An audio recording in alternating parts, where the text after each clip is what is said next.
ക്രിസ്തുവിൻ സ്നേഹമെന്നെ നിർബന്ധിക്കുന്നതാ.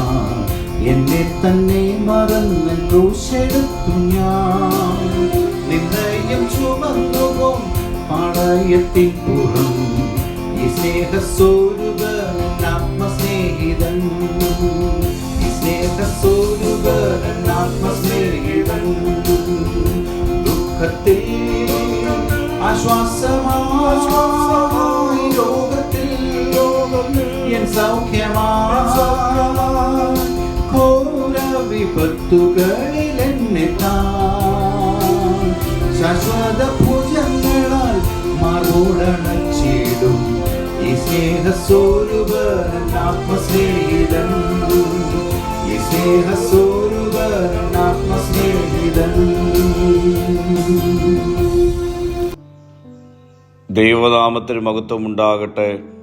ഇന്നത്തെ പ്രഭാത ധ്യാനത്തിനായി 34 സങ്കീർത്തനം 13 വാക്യം.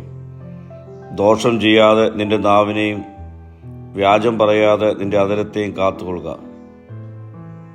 നമ്മുടെ സംസാരം നിയന്ത്രിക്കേണ്ടതിൻ്റെയും ദോഷകരവും സത്യസന്ധമല്ലാത്തതുമായ ഭാഷ ഒഴിവാക്കേണ്ടതിൻ്റെയും പ്രാധാന്യം ഈ വാക്യം ചൂണ്ടിക്കാണിക്കുന്നു. നമ്മുടെ വാക്കുകൾ മറ്റുള്ളവരെ തകർക്കുകയോ വഞ്ചിക്കുകയോ ചെയ്യുന്നതിന് പകരം സത്യം നിലനിർത്തുന്നതിനും മറ്റുള്ളവരെ പ്രോത്സാഹിപ്പിക്കുന്നതുമായിരിക്കണം. ആശയവിനിമയത്തിൽ സത്യസന്ധതയുടെ പ്രാധാന്യം എടുത്തു കാണിക്കുന്നു. കള്ളം പറയുന്നതിൽ നിന്നും മറ്റുള്ളവരെ തെറ്റിദ്ധരിപ്പിക്കുന്നതിൽ നിന്നും വിട്ടുനിൽക്കുവാൻ വ്യക്തികളെ ഈ വാക്യം പ്രേരിപ്പിക്കുന്നു.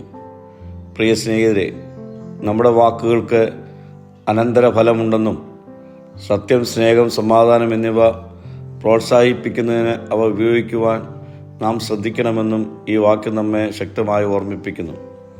നമ്മുടെ വാക്കുകൾ മറ്റുള്ളവരെ മുറിവേൽപ്പിക്കാതെ മറ്റുള്ളവർക്ക് പ്രോത്സാഹനം കൊടുക്കുന്ന തരത്തിൽ സംസാരിപ്പാൻ ഈ നാളുകളിൽ നമുക്ക് നമ്മെ തന്നെ ഒരുക്കാം. പ്രാർത്ഥിക്കാം. കർത്താവേ, എൻ്റെ വാക്കുകൾ ശ്രദ്ധയോടെ ഉപയോഗിക്കുവാൻ എനിക്ക് കൃപ ചെയ്യണമേ. മഹത്വം നീ എടുക്കണം. യേശുവിൻ്റെ നാമത്തിൽ തന്നെ. ആമീൻ.